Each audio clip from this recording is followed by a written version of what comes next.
Something you want to check out, look for them. I'll have tickets for you today and tomorrow to see Collective Soul and Switchfoot at Jacobs Pavilion in July. Rob Zombie and Mudvayne doing the Blossom thing in August, and Willie Nelson is bringing the Outlaw Music Festival, July 29th, out to Blossom. Next week, tickets for Hailstorm, Incubus, AWOL Nation, 3 different shows. A bunch of bands coming through if you dig any of them.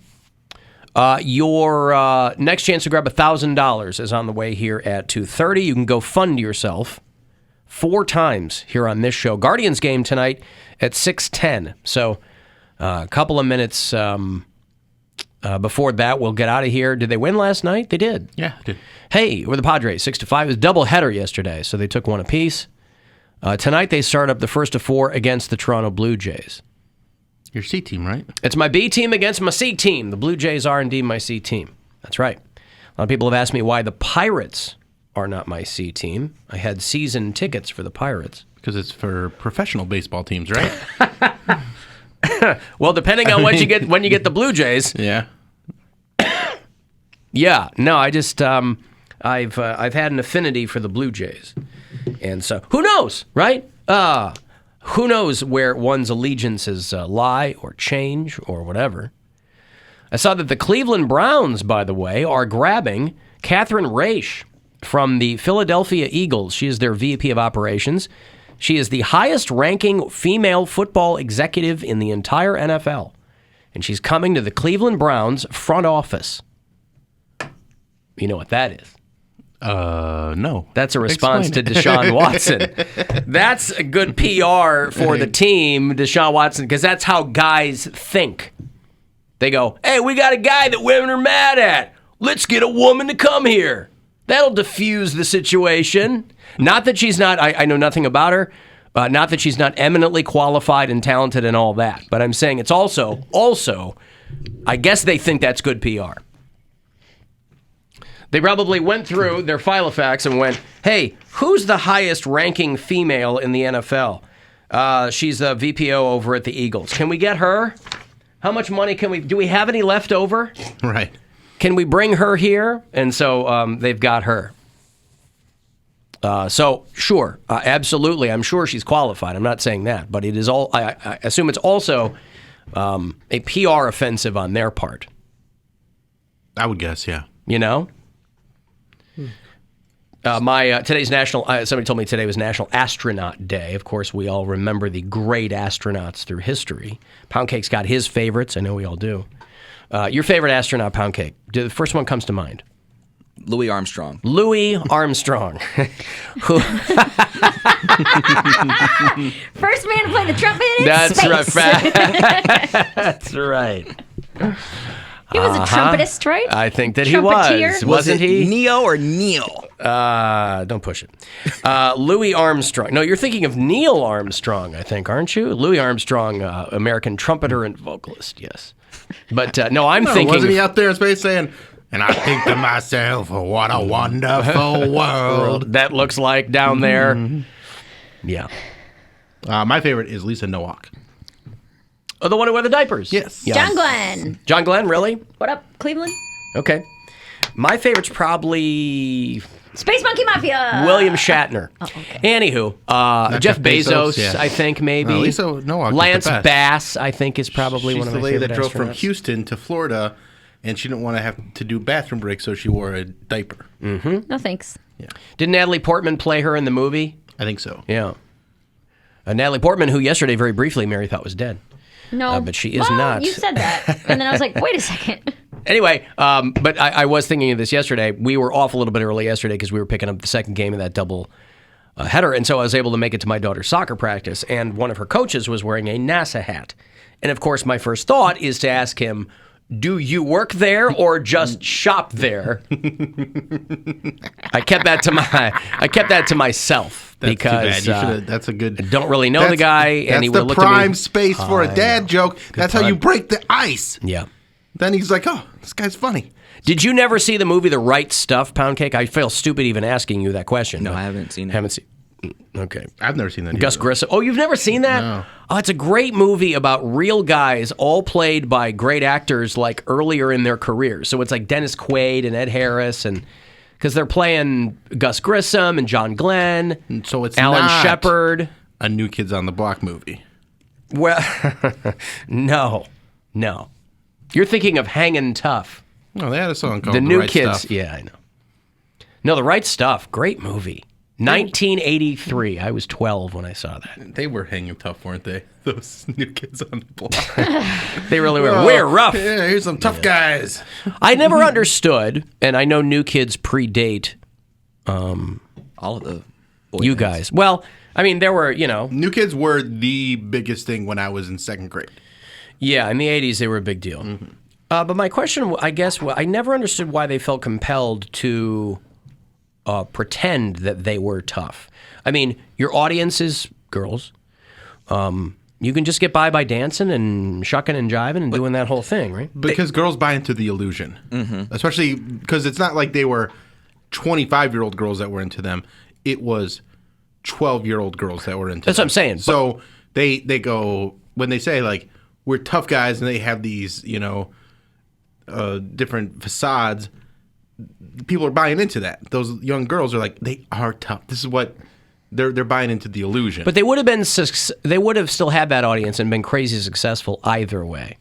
I thought like it a was bad boy. I assumed it was a Boston thing. They're from Dorchester.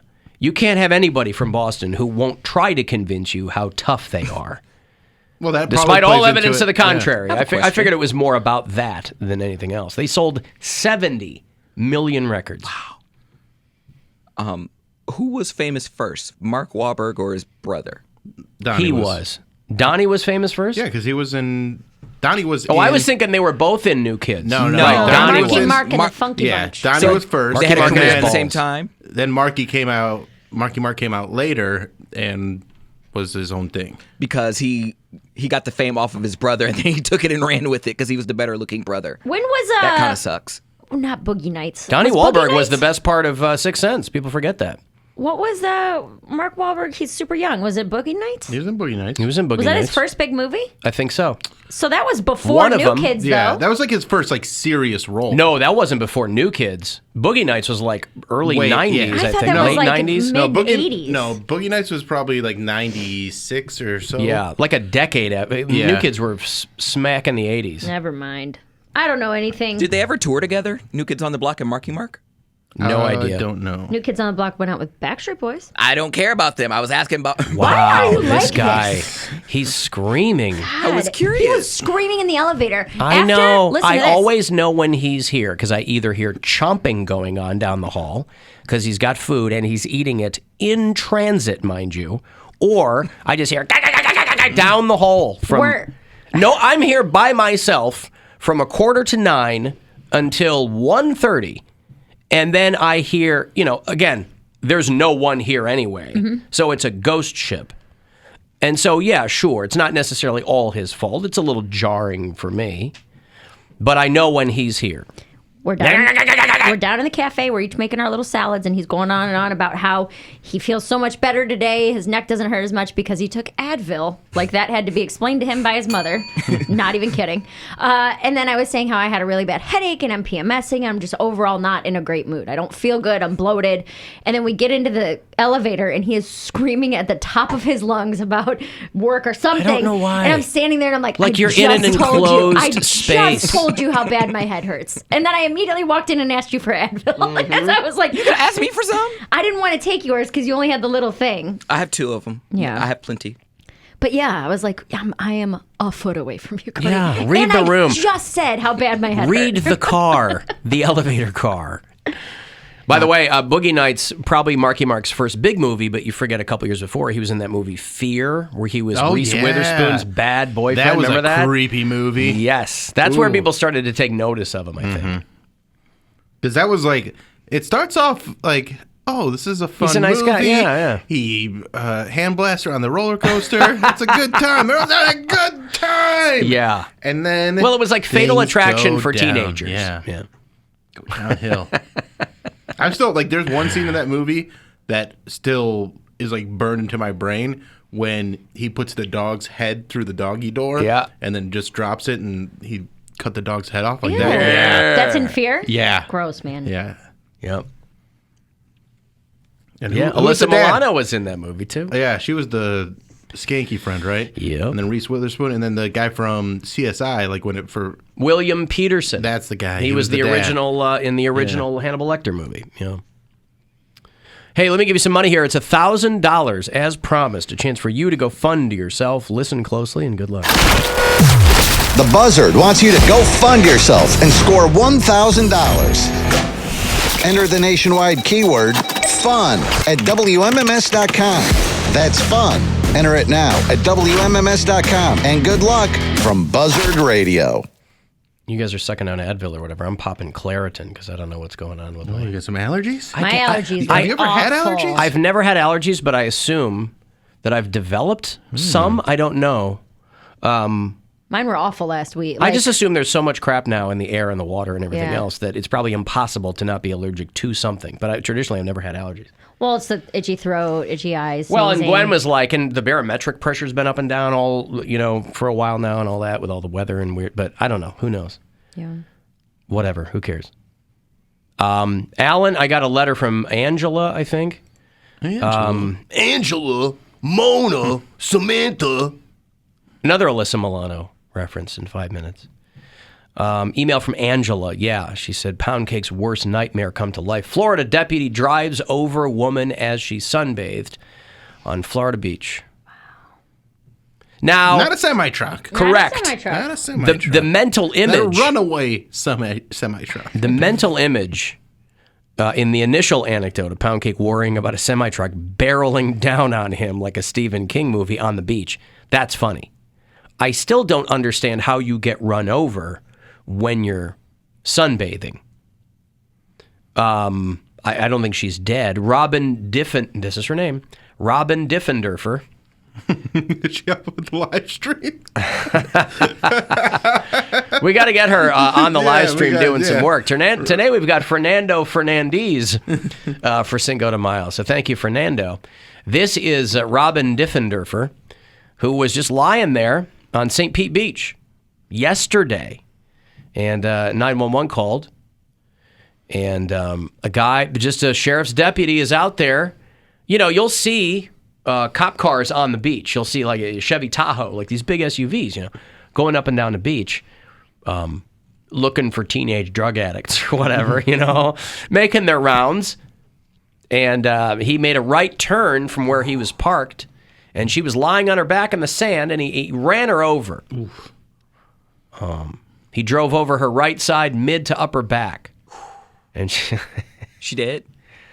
What I want to know is, why are you sunbathing that close to a cop SUV? I don't know. I don't know. I mean, it's not like the SUV is always there, right?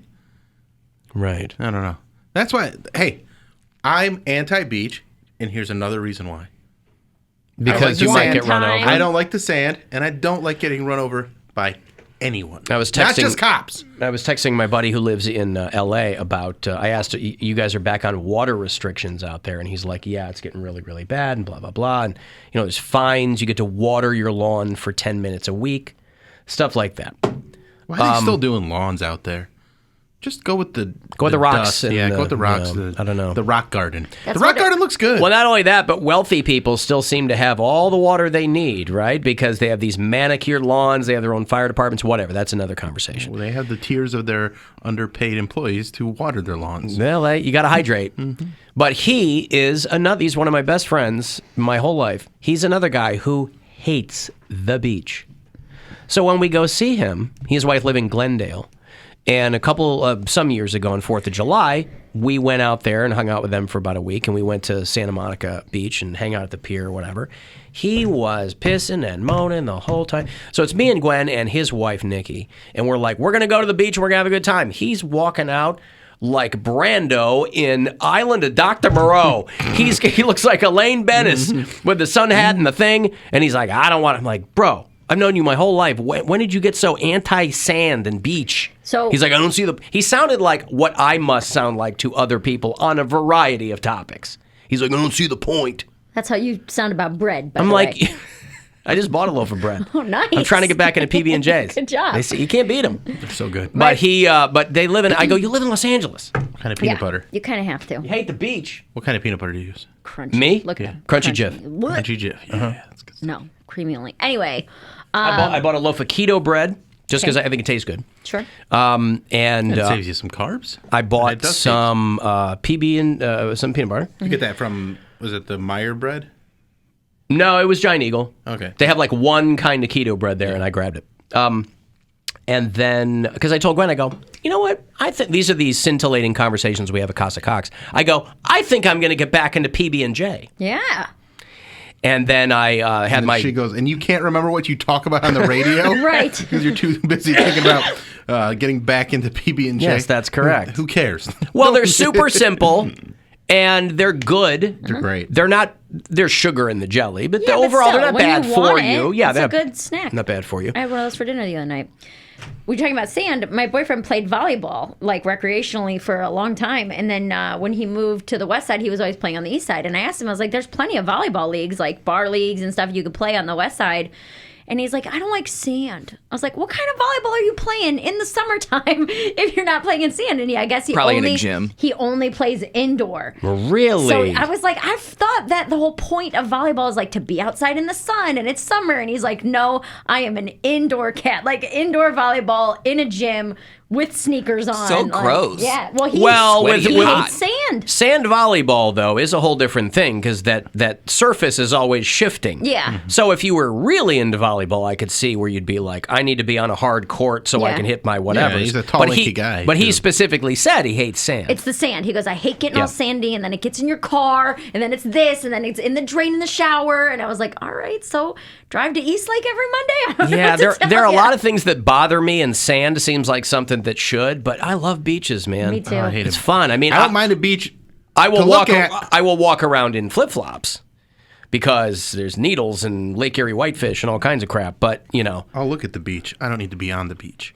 well, Like, yeah, you're on the lakefront. I'm on the lakefront. You can but, look out and enjoy it. You know, at Edgewater, they have that little bar area. Love having a drink up there. You can look out at the water. You're in shade. You're getting the breeze coming through. Wonderful. Park Love me in that. the sun for 5 hours and don't talk to me. Let me lay there. How about I just and don't talk to you? sleep. That's fine too. Never call me. right? Yeah, that's Me not and Brian. that's not will a be threat to her. In the shade, Yeah. not he getting hates the sandy. sun too. Yeah. He's like, well, not he doesn't hate the sun. He hates being hot. Yeah. So his thing is like, yeah. if we're at the beach or the pool, that's an appropriate place to be warm. But like when we were in Arizona, it was beautiful weather. It was like 85 and sunny every day. Why go to Arizona when he doesn't like heat? Well, so my thing was, we're eating on a patio every meal. I want to be outside in a patio, and he's sitting there aggravated because he's sweaty. He's like, I don't like to eat when I'm sweaty, and I'm like, well, I'm not sitting inside. We sit inside. I thought all I the had a time. lot of Shade. rules. Yeah. This guy's got a lot got of a lot of rules, boy. rules. He's got a lot of Wow. rules, but she's got a lot of rules, and it's going to make the best reality show if we can just get you guys a damn contract. Get someone to come film us. It's fine. I want Wow. to watch these stories unfold in real time. I'm tired of just hearing your side of the story. What did we do yesterday? I think yesterday we had a good day. What did we do? I came home. Well, yesterday you were bragging about sex. No, yesterday we had sex Monday. Tuesday, the day the cat went to the vet, we had sex. What's today? I don't even know what today is. It Did they does put the nothing cat matter. down? What happened with the cat? She's got a UTI. They gave her antibiotics. That's and right. He keeps calling the pheromone plug-in. It's like an essential oil diffuser, but for cat pheromones. He keeps calling it fairy dust because he's like that. There's no way that does anything. He's like, oh, humans can't smell it. He's like, they gave you a jar of water and charged you $40 for it. But yeah, Does it seem to be working? it says it takes a month to see her chill out. And then it's like, oh wait, now it's no good. Right. It's been a month. Yeah, he's got a lot of rules. A lot of rules. He's got a lot of rules. Listen, I'm a fan of structure. I like it, right? Take it to the next level. He is It's called next Express for level. Men now. What? It's called Express for Men now. Oh, It used to be That's structure. a deep dive. boy. I had no idea. I used to what work across the street from a structure. I used to go in there all the time. Like, maybe I could get into cable knit sweaters. Are you? It was 1991 at the time, but... okay, I got a break. If you want to text for something, 35192. If you are listening on the iHeartRadio app, you can do that anywhere. You can leave messages there if you like on the talkback button, and we'll be back.